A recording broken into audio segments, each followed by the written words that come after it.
महत्त्वाचे दोन प्रॉब्लेम्स जे आता होतात आहे की मेल इन्फर्टिलिटीमध्ये लो स्पर्म काउंट आणि फिमेल इन्फर्टिलिटीमध्ये लो एग काउंट किंवा ओव्हेरियन इन्सफिशियन्सी. ओव्हेरियन इन्सफिशियन्सी आपण खूपच रेग्युलरली बघतोय की अगदी यंग मुली असतात, 23-24 वर्षाच्या मुली असतात. बरेचदा असं होतं की आपण AMH बघतो आणि AMH बिलो 2. पण मग फक्त मी AMH वर अवलंबून राहायचं का? आय थिंक त्याचं उत्तर डॉक्टर अनन्या देतीलच. सो ह्या सगळ्या गोष्टींचं एक चर्चेच्या माध्यमातून हा विषय आपण डिस्कस करावा असं मला वाटलं, कारण याला एक डायमेन्शन नाही आहे. ह्याला सायंटिफिकली म्हणजे मॉडर्न सायन्सच्या दृष्टिकोनातून काय डायमेन्शन आहे, जेनेटिकच्या दृष्टिकोनातून काय डायमेन्शन आहे, आयुर्वेदाच्या दृष्टिकोनातून काय एक वेगळं डायमेन्शन आहे. प्लस सगळ्यात महत्त्वाचं म्हणजे मॅडमनी सांगितलं, पण तरी मला असं वाटतं आपण न्यूट्रिशन आणि लाईफस्टाईलवर थोडासा विचार करायला पाहिजे. सो एक न्यूट्रिशन आणि लाईफस्टाईलच्या दृष्टिकोनातून एक वेगळं त्याला डायमेन्शन असू शकतं. म्हणून आपण या पॅनल डिस्कशनला त्या अनुषंगाने सुरुवात करूया.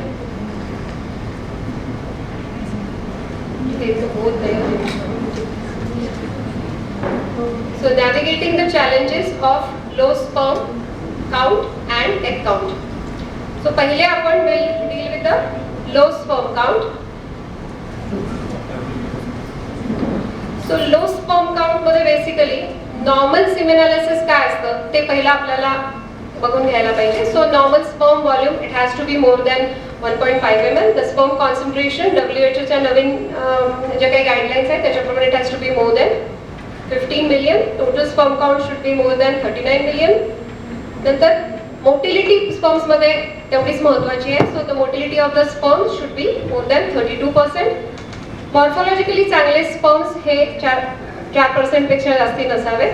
नंतर DNA फ्रॅगमेंटेशन मॅडमनी पण जसं सांगितलं तर DNA फ्रॅगमेंटेशन सुद्धा तेवढंच इम्पॉर्टंट आहे सीमेन अनालिसिस मध्ये. So now dealing with low sperm count.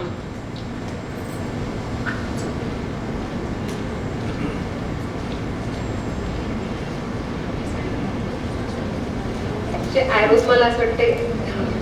So पहिली केस जर डिस्कस करायची झाली, आनंद मॅडमकडे question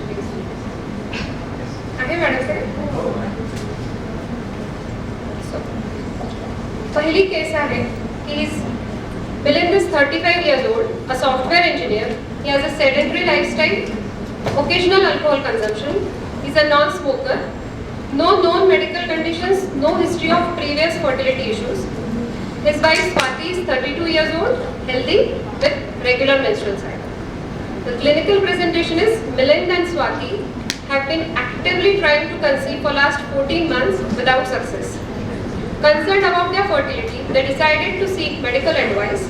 Milind underwent a semen analysis which revealed a low sperm count of 10 million sperms per ml and below the normal range of 15 million or higher. The fertility expert also noted decreased sperm motility and abnormal sperm morphology in the analysis. Now, Dr. Ananya, I would like to know how was Milind's low sperm count diagnosed and what potential factors may have contributed to this condition, and what are the key parameters evaluated in semen analysis to determine sperm count, motility and morphology. Good evening everyone. So when we can think about three topics as such. First we can think about the history.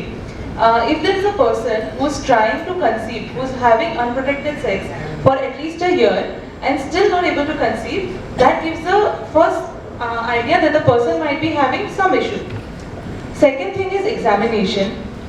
By examination we can see if there is some scarring or undescended testes or anything like that. In the history, a person also might have some complaints like low libido, any hormonal issues, any other history of any surgeries or anything like that. And the third thing that we come to is the semen analysis. So in the semen analysis, what all we see is, one is the sperm count. So here Milind's sperm count is low. It is 10 million. With the normal, as ma'am just said, it should be something about at least 15 or above 15 million. So less than that, which is 10, is known as oligospermia or low sperm count. Also in this, he also has a picture of decreased motility. So all of us know that the sperm has a structure which has a head, a middle piece and a tail. So the tail is one of the most important factors which contributes to the motility. And motility is very important not just for the sperm to travel through the vagina till the fallopian tubes, but also to break through the egg and through the zona and then fertilize the egg.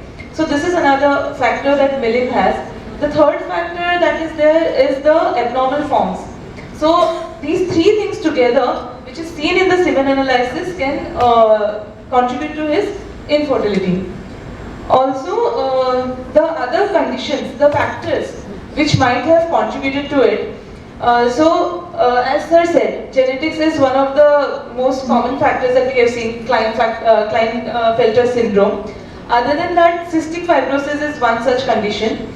In lifestyle and environmental factors, there are some things that people who go to the gym very frequently might end up using some anabolic steroids, or nowadays you get many supplements which have anabolic steroids. So this also might result in a low sperm count. Other than that, we know that for normal sperms to be produced, we need a lower temperature than the normal body temperature. So someone who has a lifestyle in which they have to, maybe the occupation is such that they have to work in high temperature conditions, or someone who's used to wearing tight clothes which increase the temperature around the scrotum, or someone who's taking very frequent hot baths. So these are the things in his lifestyle that can change. Other than that, there are the most common bad habits that someone has is alcoholism and smoking. These two also contribute a lot to low sperm count. So these could be the potential factors. Other than this, any pre-existing infections, any history of mumps or orchitis in the childhood, any surgeries that has happened previously, maybe involving the bladder or the prostate, which might lead to a blocked duct, or conditions like erectile dysfunction or retrograde ejaculation. These issues also might be contributing to his decreased fertility. Thank you, Dr. Smoking is the most important one, which is again a lifestyle factor. But I recently have one patient who has undergone an IVF cycle at a different center, and he came to me saying that I have been advised an adoption because his wife has a low AMH and his sperm count was less than 1 million with completely distorted semen parameters in the analysis. I said we will do one cycle for you and then we will see, because there were no reports and I didn't understand exactly की काय झालेलं आहे, म्हणजे काय का असं सांगितलंय की adoption सांगितलंय, because 1 million sperm is okay की आपल्याला XC करायचं आहे ते, आणि X जे काही AMH तिचं 2.5 होतं की ज्याला ठीक आहे 2, 3, 4 काहीतरी X मिळतील असं म्हणून we did the cycle. The basic problem was की sperm इतके distorted होते की when we did the fertilization or ICSI, fertilization ratio was very less. म्हणजे egg आणि spermला when we tried to mix them up, egg जेव्हा ICSI केलं त्यावेळेस fertilization was very low. त्याच पेशंटला we have advised एक आता 3 महिन्यानंतर आता आम्ही जेव्हा त्याचे semen parameters बघतोय and we have asked him to completely stop smoking आणि coenzyme Q10 add केलंय. We have seen marvelous results. So coenzyme Q10 पेक्षा मला असं वाटतं की smoking थांबवल्यामुळे that patient now can have a very good chance of pregnancy with IVF. So definitely smoking is a parameter which is very important. So now next question is to you, sir. Can genetic factors play a role in contributing to Millen's sperm count? And are there specific genetic variations or conditions that may impact sperm production and quality? And how can genetic testing help in understanding and underlying causes of oligospermia cases like Millen's? Right. So actually the answer to this question was to the answer we have seen in the presentation itself. So there are a number of genetic factors which are responsible for, you can say, low sperm count, oligospermia. Now that this is a case of oligospermia and the count is 10 million, right? So from geneticist perspective, whatever treatment has to be done based on only semen parameters should be done, and if there is no result, then there is an indication for genetic testing. direct genetic testing in cases of oligospermia is the indication is sperm count below 5 millions. Okay, So this is in very- all cases with sperm count below 5 million per ml, they have to be investigated. So karyotype is mandatory. Then beyond that, we can go for the clinical exome sequencing, whole exome sequencing, Y chromosome micro deletions. So like azoospermia is very simple, where you can go for karyotype analysis and HLA factor and cystic fibrosis. But in cases of oligospermia, there are a number of other reasons also which could lead to oligospermia, genetic reasons I'm saying. So if these basic common causes are ruled out, then you can go for the other investigations also, as you have said that. So this was a very important point. Ki, for all oligospermia patients, we did not go ahead with karyotyping. The patients who have a sperm count of less than 5 million, we should definitely go ahead and do the karyotyping for these patients. Okay, thank you, sir. Thank you. My next patient is related to Ayurveda for ma'am.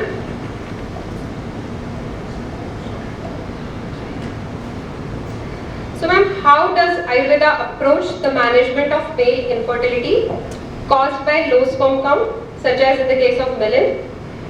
And what Ayurvedic treatments, herbal medications, lifestyle recommendations or practices can be beneficial in improving the sperm health? Yeah, Mr. Answer, I'm so sorry. Yeah, I'm so sorry. I'm so sorry. As sir, actually. So, what Ayurvedic treatments, herbal medications, lifestyle recommendations or practices can be beneficial in improving sperm health, increasing sperm count and enhancing overall reproductive function in men with oligospermia? सुरुवातीला तर आयुर्वेदानुसार low sperm count किंवा oligospermia याची treatment करताना कुठल्याही पद्धतीने आपण जी treatment करतो त्याच्यामध्ये शुक्रजंतूची क्वालिटी इम्प्रूव्हमेंट होणं हे गरजेचं असतं. आयुर्वेदानुसार नंबर हा खूप जास्त काही महत्त्व न देता आम्ही फर्टिलायझेशनसाठी जो एक शुक्रजंतू आणि एक स्त्रीबीजन याची गुणवत्ता कशी सुधारता येईल याचा प्रयत्न करतो. आयुर्वेदानुसार शुक्र हे सार्वदेहिक आहे, म्हणजे काय तर त्या पुरुषाच्या किंवा स्त्रीच्या संपूर्ण शरीरामध्ये शुक्राची निर्मिती होत असते. ती होताना त्याच्या संपूर्ण शरीराला ट्रीटमेंट करणं आवश्यक असतं. असे करताना त्या स्त्रीच्या किंवा पुरुषाच्या शरीरातील स्त्रीबीजांचं किंवा पुरुषबीजाचं शोधन होण्यासाठी म्हणजे शुद्धीकरण होण्यासाठी आपण गर्भधारणेपूर्व अशा पेशंटमध्ये शरीर शुद्धीकरण केले जातं. शरीर शुद्धीकरणामध्ये आपण वमन, विरेचन आणि मुख्यत्वे बस्ती याच्या उपयोगाने आपण पुरुष अशा ऑलिगोस्पर्मिक पेशंटमध्ये जे काही शुक्रजंतू आहेत त्यातील आपल्याला तसं म्हणलं तर फक्त एकच शुक्रजंतू लागणार आहे गर्भधारणेसाठी. ते एका शुक्रजंतूची गुणवत्ता वाढवण्याचा प्रयत्न केला जातो. यासाठी आयुर्वेदिक औषधाचीही मदत घेतली जाते. सोबत पंचकर्मामध्ये शरीर शुद्धीकरणामध्ये बस्ती ही सर्वात महत्त्वाची ट्रीटमेंट केली जाते. बस्तीमध्ये अश्वगंधा, आमलेखी म्हणजे आवळा, गोखरू अशा औषधापासून बनवलेला क्षीरपाक म्हणजे ही जी औषधं आहेत ही शुक्राच्या समान गुणांची आहेत. ही शुक्राचं पोषण करू शकतात. अशा औषधांना दुधामध्ये सिद्ध करून त्याचा एक बस्ती दिला जातो. जो बस्ती हा गुदद्वाराने म्हणजे थ्रू ॲनल रूट ॲडमिनिस्ट्रेट केला जातो. ॲनस मधून दिलेला बस्ती हा इमिजिएटली जाऊन रेक्टम मधून ऍब्झॉर्ब होतो आणि जवळच्या मार्गाने जाऊन शुक्राची वृद्धी करतो किंवा गुण वाढवतो. माझ्या प्रॅक्टिसमध्ये पर्सनली मी अनेक पेशंट असे पाहिलेले आहेत किंवा केलेले आहेत की ज्यांच्यामध्ये स्पर्म काउंट हा खूप बेसिक लेवलला होता. म्हणजे आपण म्हणू की यांच्यामध्ये मल्टिपल सायकल्स ऑफ IUI किंवा IVF अशा केल्यानंतर ज्यांच्यामध्ये नॅचरल कन्सेप्शन ART ने कन्सेप्शन होऊ शकलेलं नाही अशा पेशंटमध्ये सुद्धा आपण पंचकर्म, बीजशुद्धीकरण याच्याद्वारे नॅचरल कन्सेप्शन करू शकतो. मॅडमने सांगितलं की व्यसनांपासून दूर राहणं गरजेचंच आहे. तर आयुर्वेदाचं पण असंच मत आहे की स्मोकिंग असेल, उष्ण वातावरण असेल की जे शुक्राच्या गुणांना घातक आहे याच्यापासून पेशंटला परावृत्त करणं गरजेचं आहे. आयुर्वेदानुसार गर्भधारणा होण्यासाठी कोष्ण वातावरण फायदेशीर असतं. कोष्ण म्हणजे काय की जे उष्ण नाही असतं. पण जर का आपण पेशंटच्या शरीरात अंतर्गत उष्णता असेल, पेशंटच्या खाण्यापिण्यामध्ये पॅक्ड फूडचं प्रमाण जास्त असेल, आर्टिफिशियल फूडचं प्रमाण जास्त असेल, ऍसिडिक लेवल जास्त असेल, जागरण जास्त असेल तर अशा पेशंटमुळे शरीराच्या अंतर्गत जी उष्णता असते ही उष्णता त्याच्या शुक्रजंतूसाठी स्वतःच बाधक ठरते. सेम पद्धतीने फिमेल्समध्ये प्लांटेशन होताना प्लांटेशन हे गर्भाशयात होतं आणि गर्भाशय हा आयुर्वेदानुसार रसरक्ताचा अवयव आहे, रक्तजनित अवयव आहे. जर का त्या फिमेलच्या, कोणतीही फिमेल नॅचरल कन्सेप्शनसाठी जावो किंवा ART साठी जावो, अशा फिमेलमध्ये गर्भाशयामध्ये रक्ताचे गुण हे जर का उष्ण असतील तर प्लांटेशन होण्याची शक्यता कमी असते. म्हणून बऱ्याच पेशंटमध्ये, फिमेल पेशंटमध्ये सुद्धा युटेराईन क्वालिटी इम्प्रूव्ह करण्यासाठी हे जेणेकरून प्लांटेशन होईल आणि झालेलं प्लांटेशन फुल टर्म रिटेन होईल 9 महिने, यासाठी आपण मॅडमने सांगितलं उत्तर बस्ती ट्रीटमेंट करतो. सेम पद्धतीने ऑलिगोस्पर्मियाच्या पेशंटमध्ये आपण उत्तर बस्ती करून स्पर्म काउंट इम्प्रूव्ह करू शकतो. तर अशा पद्धतीने एक स्त्री बीज आणि एक पुरुष बीज याची संख्येकडे न पाहता गुणवत्तेकडे पाहून आपण जे काही डिझायर रिझल्ट आहे ते अचीव्ह करू शकतो. बऱ्याचदा स्त्री बीज आणि पुरुष बीजाची गुणवत्ता वाढवून जर का त्यांचं प्रोडक्ट तयार केलं म्हणजे ज्याला आपण एम्ब्रियो म्हणतो, तर तो गर्भाशयामध्ये फुल टर्म टिकण्याची शक्यता जास्त असते. म्हणजे काय की आपण जे म्हणतो की 8 weeks टर्मिनेशन बऱ्याच पेशंट्समध्ये होतं हार्टबीट न आल्याने, किंवा त्याच्या पुढे सुद्धा 4-4.5 महिन्यामध्ये आपल्याला अॅनॉमली स्कॅनमध्ये काही प्रॉब्लेम दिसतात आणि टर्मिनेशनकडे जायला लागतं. ह्या सगळ्या घटना गर्भधारणेपूर्व बीजशुद्धीकरण केल्याने अवॉइड होण्यास मदत होते. थँक्यू. Thank you sir. तुम्ही अतिशय चांगल्या पद्धतीने सांगितलं आणि आय थिंक सगळ्यात महत्त्वाचा message quality is more important than quantity. शेवटी क्वांटिटीला तेवढं महत्त्व नाही आहे, जेवढे असतील तेवढे स्पर्म्स जर चांगले असले तर डेफिनेटली चांगला एम्ब्रियो होऊ शकेल आणि त्याच्यापेक्षाही जास्ती सशक्त आणि हेल्दी बेबी होऊ शकेल. Thank you sir. माझा नेक्स्ट क्वेश्चन परत डॉक्टर अनन्याला आहे. What are the available treatment options for male infertility due to low sperm count in cases like Millens, including lifestyle modification, medical interventions, or assisted reproductive technologies? So what exactly will we do in such patients? So the first thing that we need to do is first know the cause. Once we know the cause, if it's a treatable cause, we can first start trying to remove the cause. If it's because of smoking, maybe giving, asking the person to stop smoking, as you said with the same case that you had, and in the same time giving him supplements like coenzyme Q. This helps. Other than that, if someone has had an infection, giving antibiotics for that. If there is another condition called varicocele, in which there is swelling of the veins around the scrotum. So if that is the condition, maybe he needs a surgery for that. So depending on the cause, we can go ahead with the treatment. If it's something that that the cause could not be found of, if the person still has oligospermia, then there are 2 options we are left with. One is IUI, one is IVF. That is ICSI, intracytoplasmic sperm injection. So IUI is a option, but this depends on the number of sperms that are there. So if the number is not that low, we can give IUI a shot maybe. But in this case, he also has a poor motility. He also has abnormal forms. So for him, actually, ICSI or IVF would be a better solution, a better treatment as such. Okay. Thank you, Dr. Ananya. So my next question is to Sheetal ma'am. So Dr. Sheetal is a nutritionist and a lifestyle coach actually. So my question is to her, what role does nutrition play in supporting male fertility and addressing the low sperm count in individuals like Millen? Also, are there any dietary specific interventions, supplements or nutrients that can help in optimizing the sperm production, motility and morphology?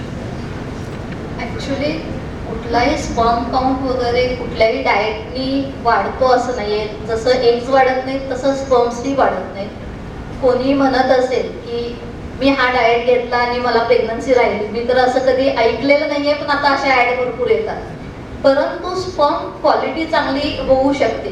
कुठलाही sperm असू दे, DNA, chromosome हे जे काही आहे ते तुमचे प्रोटीनशिवाय बनूच शकत नाही, बरोबर आहे. त्यानंतर सेल मेम्ब्रेन, कोलिन नावाचं व्हिटॅमिन तिथं असल्याशिवाय फॉस्फोलिपिड कोलिन नावाचं जे वरचं मेम्ब्रेन आहे ते बनू शकत नाहीये. त्यानंतर पुढची गोष्ट अशी आहे की बाबा स्पर्म जर तुमचा हेल्दी असेल तर त्याला मोटिलिटी असणार आहे. तर त्या मोटिलिटीसाठी मग तुम्हाला तिथे झिंक द्यावं लागेल, व्हिटॅमिन ई द्यावं लागेल, कारण त्याची मोटिलिटी आहे किंवा काउंट आहे. जसं आपण अँटी एजिंगसाठी व्हिटॅमिन ई वापरतो, तर व्हिटॅमिन ईचे सोर्सेस तसेच तिथं पण जाणं आवश्यक असतं. तर डाएट तिथं नक्कीच रोल करतो, नाही असं नाही आहे. परंतु स्पर्म्स मोटिलिटी वाढवण्यासाठी, त्याची हेल्दी क्वालिटी ठेवण्यासाठी होतं. जसं मगाशी मॅडमनी सांगितलं की स्मोकिंग, एक सिगारेट पिली की 40 मिलीग्रॅम व्हिटॅमिन सी डॅमेज होतं, डिस्ट्रॉय होतं बॉडीतलं.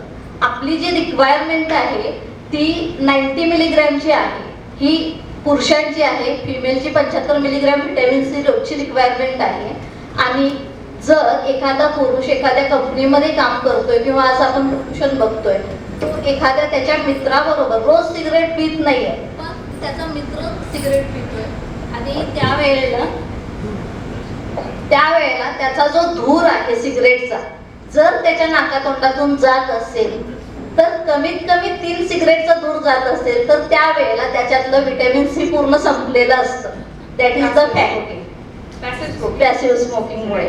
अल्कोहोलचं तसंच आहे. आम्ही जेव्हा हिस्ट्री घेतो अल्कोहोलची वगैरे, फक्त तुम्ही किती घेता, आठवड्यातून किती घेता नाही, आम्ही काय विचारतो, तुम्ही कुठल्या ब्रँडची घेता, स्कॉच घेता की रम घेता. का तर प्रत्येकातलं अल्कोहोल पर्सेंटेज वेगवेगळा आहे. अल्कोहोल पर्सेंटेज वेगळं झालं, तिथं ऑक्सिडेटिव्ह स्ट्रेस पूर्ण वेगळा झाला. मग त्याचा वेळेला जेव्हा कोक्युटेन देणार आहे, कोक्युटेन काय करतं की सेल एनर्जी वाढवतं, तरच ते तुम्हाला वाढवून डोस द्यावा लागेल कुठल्याही गोष्टीत. आता ओमेगा 3 आहे, ओमेगा 3 काय करतं, इन्फ्लॅमेशन कमी करतं. ओमेगा 3 देणं खूप गरजेचं आहे जेव्हा तुम्ही स्पर्मवर काम करता. परंतु कुठलं ओमेगा 3 द्यायचं, इथं तुमच्या डायटिशियनचा रोल खूप महत्वाचा असतो. कारण काय होतं की जसं सरांनी मगाशी जेनेटिक्स सांगितलं, ApoE4 नावाचा जर जीन्स म्युच्युअल झाला असेल त्यामध्ये, तर ओमेगा 3च्या फिश सीड ऑइलच्या तिथं ऑइल काम करतच नाही.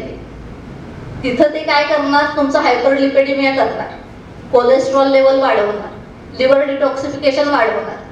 ऍक्च्युली आपल्याला काय सांगितलं जातं की बाबा फिश लिव्हर ऑइलच्या गोळ्या घेतल्या, कॉड लिव्हर ऑइलच्या, तर काय होतं, ओमेगा 3 मिळतं. पण कुणाला कुठला सोर्स मिळेल सांगता येत नाही. हीच गोष्ट जेव्हा तुम्ही प्रेग्नन्सी राहते, पहिलं ट्रायमिस्टर आहे, प्रेग्नन्सी राहण्यासाठी पीसीओडी मध्ये बऱ्याच वेळेला फ्लॅक्सीड चालू केलेलं असतं. पहिल्या ट्रायमिस्टर मध्ये बरेच जण घेतात आणि त्यावेळेला परत मिसकॅरेजचे चान्सेस वाढतात, कारण युटेरिन कॉन्ट्रॅक्शन पुन्हा फ्लॅक्सीडनं वाढण्याची शक्यता राहते. तेच मेलमध्येही राहतं. स्पर्म्ससाठी एकदा काय होतं की बाबा घरामध्ये सगळे मिक्सिड करून ठेवतात, स्पर्मसाठी फ्लॅक्सीड कामच करत नाही, ते देणं तिथं चुकीचं राहतं. म्हणजे प्रत्येकाच्या हिस्ट्रीवर हा डाएट ठरतो. तर म्हणजे यामध्ये व्हेरियस फॅक्टर्स आहेत. मला सांगायचं हे आहे की बाबा तुम्ही काय किती प्रमाणात देताय हे त्या पेशंटच्या हिस्ट्रीवर अवलंबून असतं. माझ्याकडे एक पेशंट होतं, इन्फर्टिलिटीचेच केस, त्यांना सगळ्या प्रकारचे स्पर्म मोटिलिटीसाठीचे वगैरे मेडिसिन चालू होते. जेव्हा मी त्यांची हिस्ट्री घेतली त्यावेळेला त्यांचा एक्सरसाइज खूप चांगला होता, जिमचा. तर त्यांचं रेग्युलर कॅफिन इनटेक हा 700 मिलीग्रॅम होता. जर तुमची IVF ट्रीटमेंट चालू असेल तर लेस दॅन 200 मिलीग्रॅम हवा. एका ग्रीन टी मधून 50 मिलीग्रॅम तुमचं कॅफेन जातं, एका 2 चमचे नेस कॅफे मधून 70 to 80 मिलीग्रॅम कॅफेन जातं, बाकीचा इंटेक वेगळा असतो. तर ह्या खूप छोट्या छोट्या गोष्टी आपल्याला तिथे काउंट करावे लागतात.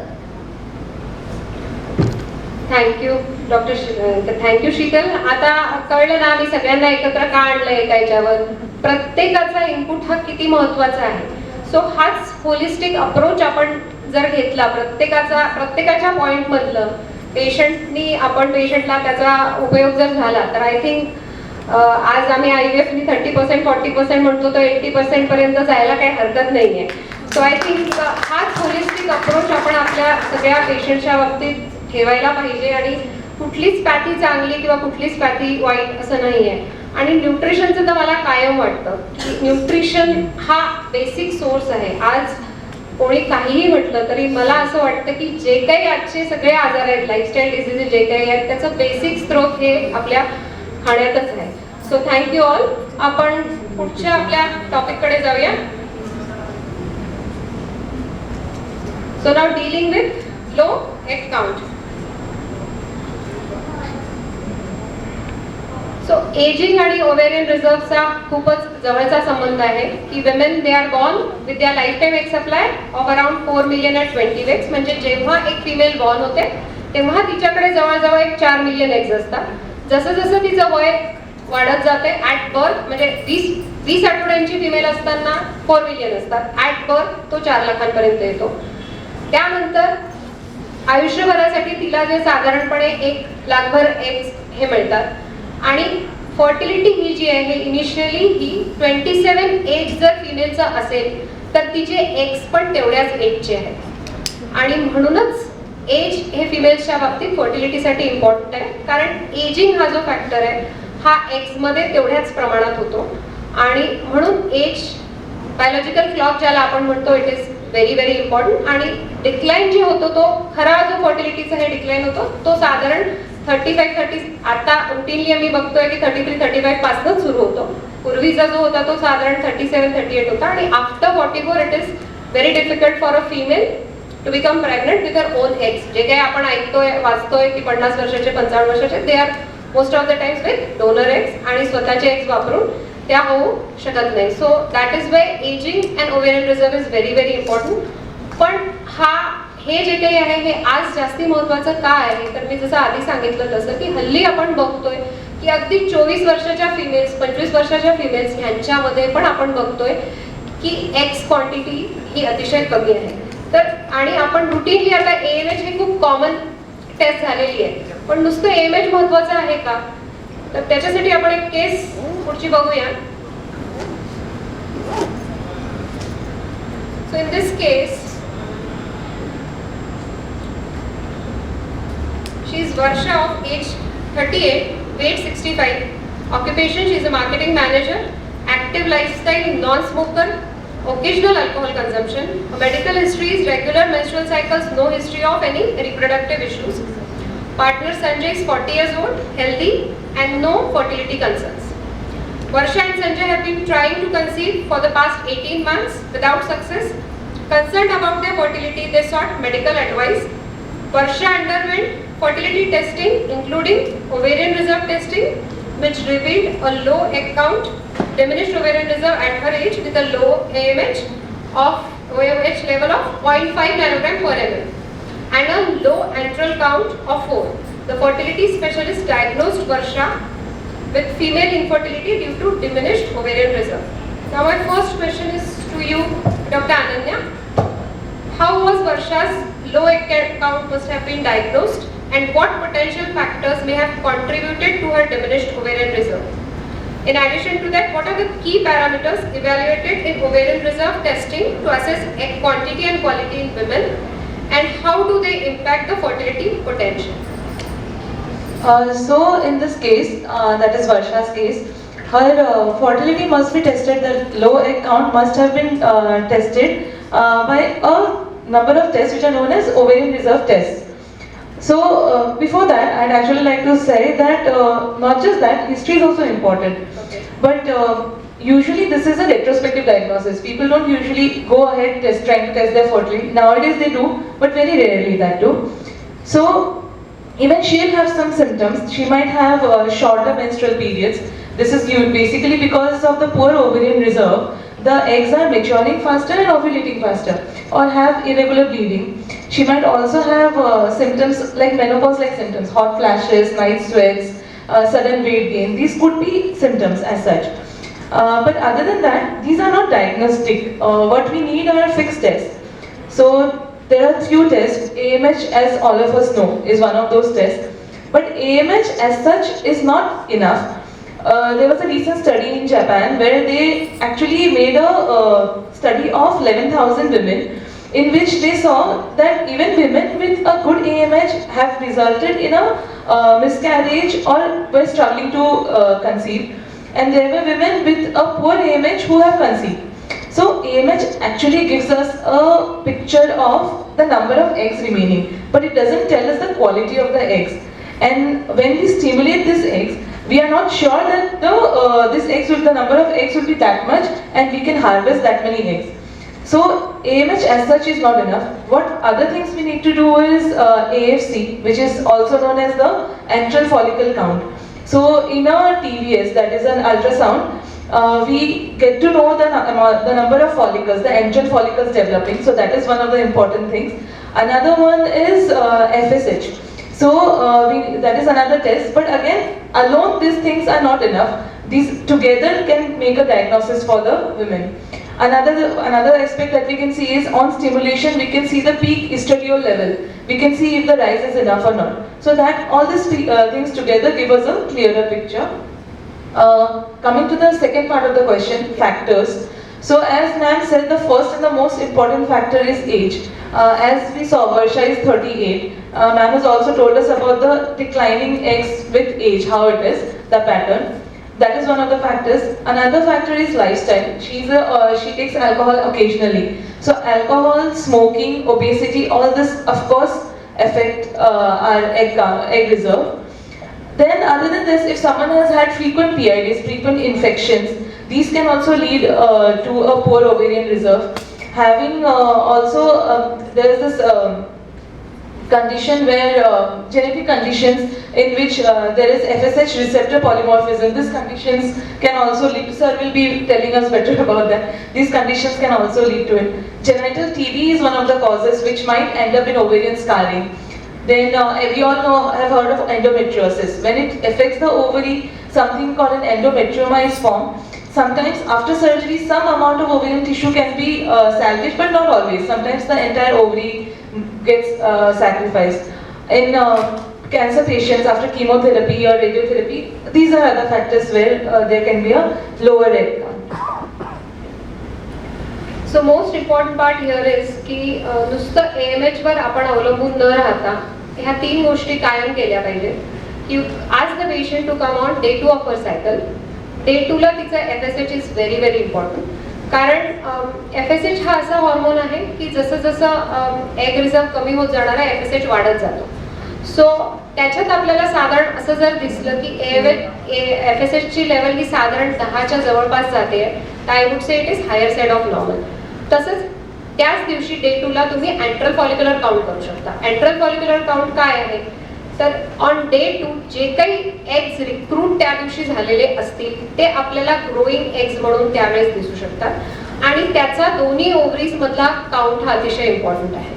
सो AMH, FSH आणि अँट्रल फॉलिक्युलर काउंट हा ट्रायड जर आपण बघितला तर त्याच्यानंतर आपण लेवल करू शकतो की ही पेशंट ओव्हेरियन इन्सफिशियन्सी जी पेशंट आहे. FSH जर पेशंटचं कमी असेल तर बरेचदा कोएन्झाइम Q10 किंवा तत्सम व्हिटॅमिन E आणि हे देऊन आपल्याला असं बरेचदा दिसून येतं की AMH ची जी लेवल आहे ही मी वाढली असं नाही म्हणणार आहे, पण definitely we will get good quality of eggs आपल्याला डेफिनेटली चांगले मिळू शकतात.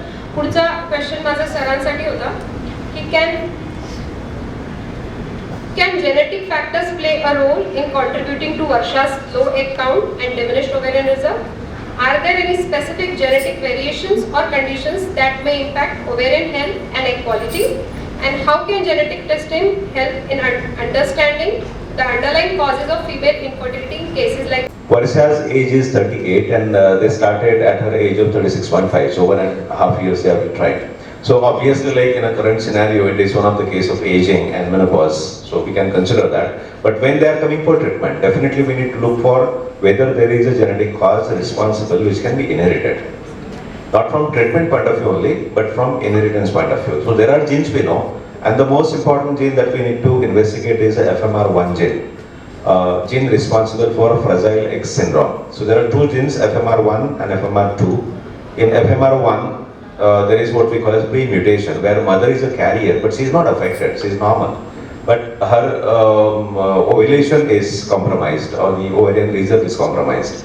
And this is the only gene which is known in case of reduced ovarian failure, where there is a possibility of this inheriting and having a baby with mental retardation.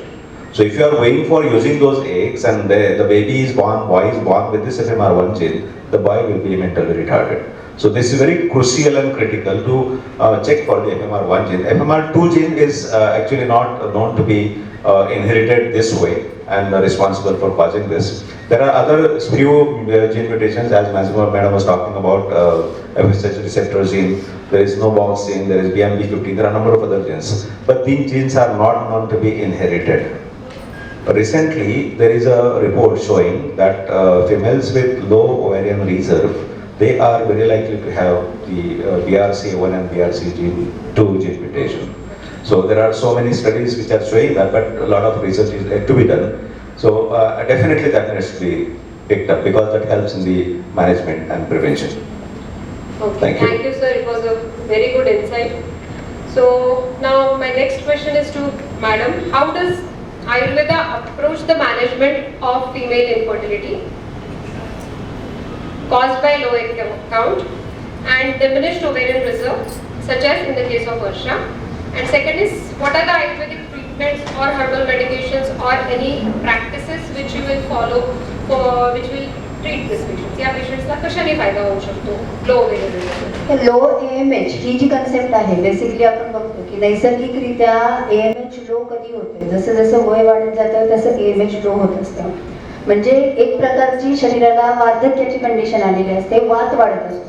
आयुर्वेदात basically सांगितलेलं की जसा वात दोष शरीरातला जास्त वाढत जाणार आहे, कोरडेपणा हा शरीरातला वाढत जाणार आहे, त्याच्यामुळे जे काही ऑर्गन्स आहेत त्याला तेवढं नरिशिंग मिळत नाही आणि त्या नरिशिंग न मिळण्यामुळे त्याचं पोषण होत नाही.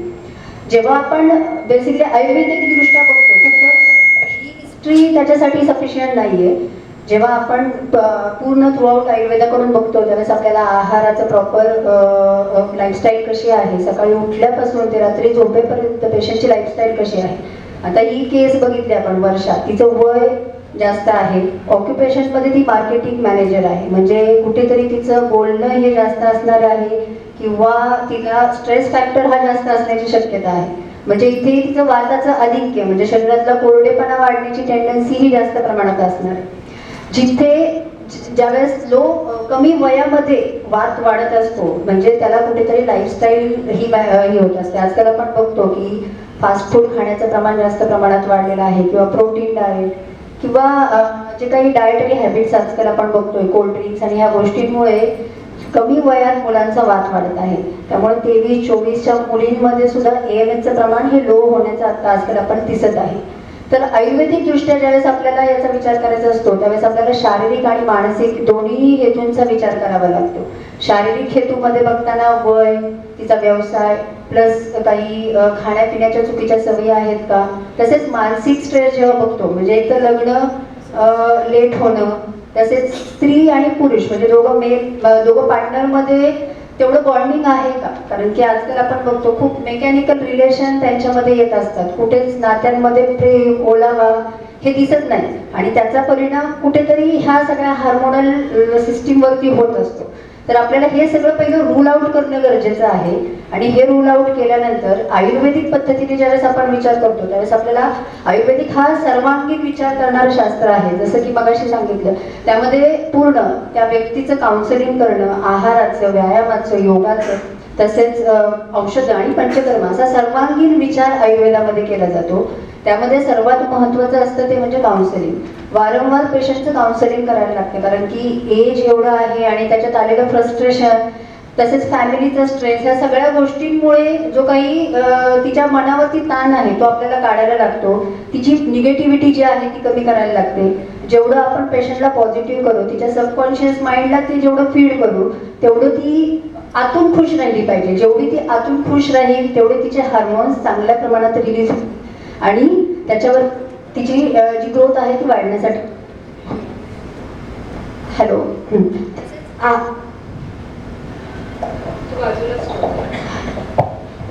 यामध्ये आहाराचा जर आपण विचार केला तर जे आपलं आजकाल बघतो की लाईफस्टाईल चेंज झाल्यामुळे बायोलॉजिकल क्लॉकच डिस्टर्ब झालेला आहे. कधीही उठणं, कधीही झोपणं, ह्या सगळ्या गोष्टींमुळे जे बायोलॉजिकल क्लॉक डिस्टर्ब झालेलं आहे ते आपल्याला पेशंटला वारंवार काउन्सिलिंग करून ते कसं रेग्युलराईज करता येईल याच्यासाठी प्रयत्न करणं खूप गरजेचं असतं. तसेच व्यायामाच्या बाबतीत आजकाल आपण बघतो रुग्णांना आपण व्यायाम करायला सांगितलं की ते जिम शक्यतो जास्त प्रेफरेबली फॉलो करतात. पण स्त्री ही कोमलांगी आहे. भारतीय शास्त्रामध्ये स्त्रीने योगासनं जास्त करावीत आणि पूर्वीच्या काळी तर स्त्रीला कामं एवढी असायची की तिच्याकडनं आपोआपच त्या गोष्टी घरातल्याच केल्या जायच्या की ज्याच्यामध्ये तिच्या ॲब्डोमिनल वर्कआउटच जास्त होत होतं. पण आजकाल हा पार्ट कुठेतरी मिस आउट झालेला आहे. कंटिन्यू टेबलवरती बसणं किंवा काम करताना पण स्टँडिंग पोझिशनमध्ये काम करणं यामुळे कुठेच ॲब्डोमिनल वर्कआउट होत नाही. त्यामुळे अशा पेशंटचं काउन्सिलिंग करताना पण आपल्याला व्यायामाला तिला ॲब्डोमिनल वर्कआउटवरती जास्तीत जास्त फोकस करायला सांगणं अपेक्षित आहे, जेणेकरून तिचा ॲब्डोमिनल ब्लड फ्लो वाढेल, ॲब्डोमिनल हार्मोन्स तिचे क्रिएट होण्यासाठी मदत होईल. तसेच औषधांमध्ये आयुर्वेदात बेसिकली रसायन वाजीकरण सारखी भरपूर औषधं उपलब्ध आहेत की जी याच्यामध्ये खूप चांगलं काम करतात. आणि पंचकर्मातली जे ट्रीटमेंट मग अशा मॅडमने जसं सांगितलं, वमन, विरेचन, बस्ती हे प्रकृतीनुसार आपण केले. आणि काही लोकल ट्रीटमेंट ज्याच्यामध्ये नाभीपुरण, योनी पिचू यासारखे जे जर उपचार आपण हे केले तर ह्या रुग्णांमध्ये खूप चांगला फायदा होताना दिसतो. मी जस्ट ते एक माझी केस सांगेल. एक वेल नोन गायनेकोलॉजिस्टनीच मला एक पेशंट मागे रेफर केली होती. पेशंटचे 2 IVF सायकल ऑलरेडी झाल्या होत्या आणि फेल गेल्या होत्या. पण सर बोलले की त्यांना सांगितलं होतं की 3rd IVF सायकल ट्राय करण्याच्या आधी आपण पंचकर्म करून बघा, म्हणून ती पेशंट माझ्याकडे सरांनी पाठवली होती. पंचकर्म केल्यानंतर बेसिकली तिला थोडंसं इंटरनल मेडिसिन आणि पंचकर्म असा उपचार केल्यानंतर 2nd मंथमध्ये ती पेशंट नॅचरली कन्सिव्ह झाली, म्हणजे तिला IVF ची पण गरज पडली नाही. तर मला सांगायचा उद्देश हाच आहे की फक्त आपल्याला सर्वांगीण विचार करणं खूप गरजेचं आहे. म्हणजे ज्यावेळेस आपण एकतर्फी कुठलीही ट्रीटमेंट करतो तर त्याचा आपल्याला जास्त फायदा होत नाही. तर आपण प्रॉपर पेशंटचं काउन्सिलिंग, आहार, व्यायाम, औषधं आणि पंचकर्म असा सर्वांगीण विचार केला तर ह्याला खूप छान रिझल्ट आहे. मला असं वाटते सर्वात महत्त्वाचा इन्साईट याच्यातला जो होता, जो आजच्या पूर्ण डिस्कशनमध्ये कधी आला नाही, तो आहे लाईफस्टाईलमध्ये रात्रीचं जागरण आणि उशिरा उठणं. मला असं वाटते हा सगळ्यात मोठा इन्साईट आहे की बायोलॉजिकल क्लॉकच डिस्टर्ब झालेले आहे ह्या लाईफस्टाईलमुळे. म्हणजे मला असं वाटते आत्ताच्या याच्यापेक्षा पण जी रिसेंट जनरेशन आहे, जी आत्ता 20-22 वर्षाची मुलं आहेत, ती तर मला असं वाटते त्यांच्यासाठी तर रात्री 2-3 म्हणजे त्यांचा मला असं वाटते रात्री 12 नंतर दिवसच सुरू होतो. म्हणजे ॲक्च्युअल रात्री 12 नंतर त्यांचा दिवस सुरू होतो. सो आय थिंक हा खूप महत्त्वाचा इनपुट आहे. Coming doctor Ananya, I like to ask की what are the available treatment options for female infertility. जर लो एग काउंट असेल तर ह्याच्यासाठी काय ट्रीटमेंट मोडॅलिटीज मॉडर्न सायन्सला आपण देऊ शकतो, त्याच्यात काय स्टिम्युलेशन प्रोटोकॉल्स असतील किंवा अजून काय अल्टरनेटिव्ह गोष्टी आहेत की पेशंट्स करू शकतात की ज्याच्यामुळे लो ओव्हेरियन रिझर्व्हच्या पेशंट्सला हेल्प होऊ शकते. There is no cure as such for it. We cannot make new eggs. That is, all of us know we are born with a fixed number of eggs. But what we can do is we can try to harvest as many as eggs possible. So त्याच्यासाठी we have 2 main गोष्टी आहेत. Actually 3 I will say. One is what we call as controlled ovarian stimulation, either for IUI or IVF. Considering the number of eggs she has and her age, we can plan either IUI or IVF. I would not suggest that we waste too much time on IUI if she is already 38 or plus and has a lower reserve, because the more we are stimulating, the more we are using up her eggs at the same time. And for IVF also similar, we have different protocols. So either we use FSH or we use a combination of both FSH and LH for stimulation. So we have agonist protocols, antagonist protocols, different protocols which you can decide, based on the patient's history and her other conditions. We can plan accordingly. Other than that, another thing that is upcoming nowadays is social egg freezing. So by choice, nowadays women want to conceive later. Either for some people prefer late marriages. Sometimes it's because of a career choice or further studies or any other cause that could be. Or sometimes even if it's a medical cause. So egg freezing as such is another option where you can try to beat the biological clock. You're trying to beat time with freezing your eggs. And third option, if nothing else works, is using donor eggs. If we could not harvest, if it has crossed to such a limit that good quality eggs or good number of eggs could not be harvested from her, then we can go for donor eggs. Okay, thank you. So ह्याच्यातला social freezing हा जो एक angle होता हा अतिशय महत्त्वाचा आहे की आता मुलींना लग्न पण उशिरा करायचे आहे, प्रेग्नन्सी पण उशिरा पाहिजे, तर हा एक ऑप्शन त्यांच्याकडे आहे की they can freeze the eggs and की. मोठं उदाहरण सध्याचं बॉलिवूडच्या ह्याच्यातलं आहे वसाबा. सो तिच्यानंतर त्याचं आम्हाला खूप इन्क्वायरीज यायला लागले की वी वॉन्ट टू फ्रीज. आता परत ह्याचे चांगल्या गोष्टी काय आणि त्याचे वाईट परिणाम काय हा पण विचार तेवढाच करायला पाहिजे की एक फ्रीज जरी करून ठेवले तरी त्याचा रिझल्ट नंतर IVF करून किती मिळणार आहे हे आज कोणीही प्रिडिक्ट करू शकत नाही. So that is that important part. But definitely तो सुरुवात त्याची अशी झाली की ज्यांना कॅन्सर पेशंट्स आहे, केमोथेरपी लागणार आहे, रेडिओथेरपी लागणार आहे, त्या पेशंट्सला की त्यांना पुढे मे बी त्यांच्या ओव्हरीज वर्क करणार नाही, त्या पेशंटसाठी हा ऑप्शन मेडिकल सायन्समध्ये आला. पण आता रिसेंटली एक सोशल एक फ्रीजिंग हा एक कन्सेप्ट नवीन आलाय, जो ह्या पेशंट्सला त्यांना पाहिजे तर हा ऑप्शन ते घेऊ शकतात. माझा आता शेवटचा प्रश्न आहे अगेन शीतल, की ह्या पेशंट्समध्ये फायनली न्यूट्रिशन आणि डाएटनी कशा पद्धतीने काय हेल्प होऊ शकेल? सर्वात महत्त्वाचं म्हणजे जेव्हा तुमचं एज वाढतं किंवा कोणी असू दे, त्याची डेफिशियन्सीज काय चालू झाल्या हे पाहणं गरजेचं असतं. आणि जसं आत्ता सारिका मॅडम म्हटल्या की बाबा प्रोटीन देणं किंवा काय आहार व्यवस्थित करणं. आता जेव्हा तुम्ही फिमेल इन्फर्टिलिटीवर काम करत असता तेव्हा प्रोटीन देताना परत तो पॅट बदलतो. बायो ऍक्टिव्ह पेप्टाईड नावाचे प्रोटीन तिथं यूज होतात. जर मेल फर्टिलिटीमध्ये काम करताय तर तिथं तुम्हाला ॲनिमल प्रोटीन द्यावं लागतं. बायो ऍक्टिव्ह पेप्टाईड जेव्हा प्रोटीन्स देतात तेव्हा तिथं एग्जवरचा एग्स क्वालिटीसाठी लागणारा जो स्ट्रेस असतो तो कमी होतो, फ्री रॅडिकल्स कमी होतात, ऑक्सिडेटिव्ह स्ट्रेस कमी झाल्या कारणाने ती एक क्वालिटी चांगली होऊ शकते. सेकंड थिंग की इथे न्यूट्रिशन कुठे हेल्प करतं, हार्मोनल बॅलन्स करण्यासाठी, इन्सुलिन रेझिस्टन्स कमी करण्यासाठी, त्यानंतर इतर जे प्रोजेस्ट्रॉनचं काम आहे ते व्यवस्थित करण्यासाठी. कॉर्टिसॉल हार्मोन इनडायरेक्टली अशा वेळेला वाढलेला असतो, मग त्यावेळेला परत सगळ्याच गोष्टी वाढतात, इन्फ्लॅमेशन वाढतं, इम्युनिटी कमी होते.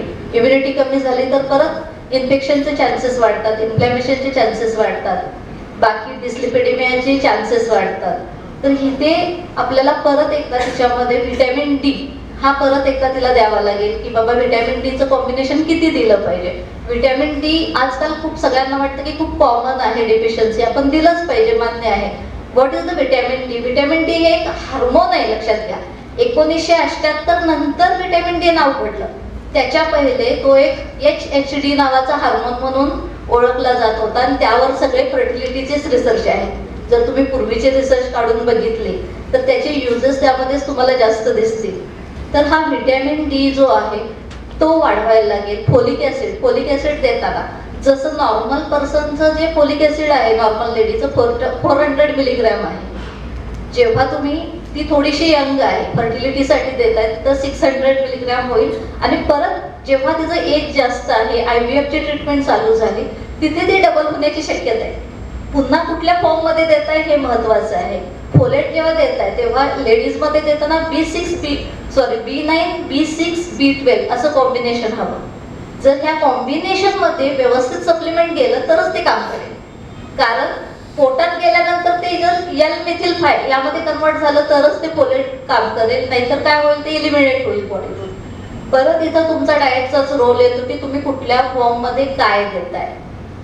म्हणजे अशा वेळेला परत एकदा त्यांना सांगताना नॅचरली तुम्ही किती खायचं हे सांगण्यापेक्षा कुठल्या गोष्टी किती प्रमाणात कशाबरोबर खायच्या, जी बॅलन्स प्लेट आहे ती कशी असली पाहिजे हे सांगावं लागतं. तर तिच्यामध्ये आपल्याला झिंक वाढवायला लागेल, व्हिटॅमिन ई वाढवायला लागेल, व्हिटॅमिन सी वाढवायला लागेल, चांगल्या क्वालिटीचे प्रोटीन्स वाढवावे लागतील आणि त्याच्याबरोबर कॉम्प्लेक्स कार्बोहायड्रेट आणि फायबर हे द्यावं लागेल. इन्सुलिन रेझिस्टन्स आणि हार्मोनल बॅलन्सवर काम करावं लागेल. I think thank you. खरोखर खूप चांगला इन्साईट होता. म्हणजे आता पेशंटनी काय करायचं आहे, पहिले प्रॉपर इन्व्हेस्टिगेशन झालं पाहिजे. ज्या पेशंट्समध्ये गरज आहे त्यांचं जेनेटिक टेस्टिंग झालं पाहिजे. त्याच्यानंतर जर पेशंटला IVF ची गरज असली तरीही मेल फॅक्टर असो नाही तर फिमेल फॅक्टर असो, त्याचे जे काही आयुर्वेदिक ट्रीटमेंट्स आहेत, जे काही तुम्ही बीजशुद्धीकरण आणि हे मला आता सगळे ट्रीटमेंट्स आठवणार नाही एका दिवसात, पण त्या सगळ्या गोष्टी बेसिकली पहिले केल्या. नंतर सायंटिफिकली डॉक्टर शीतल मॅडम जसं म्हणतात आहे तसं त्याच्याप्रमाणे तिला तिचा डाएट आणि सप्लिमेंटेशन पण त्या प्रमाणात दिले आणि IVF केलं तर मला नाही वाटत कुठली पेशंट प्रेग्नंट झाल्याशिवाय राहील म्हणून. So I think so that is what is the holistic approach is. Thank you all, thanks for the patience. आणि वेळ झाला तरी तुम्ही सर्वजण आतापर्यंत थांबलात त्याच्यासाठी खरोखर thank you. And thanks to all my panelist actually की ज्यांनी वेळात वेळ काढून ह्या कार्यक्रमाला माझ्यासोबत यायला हो म्हटलंय. So thank you all, thank you so much.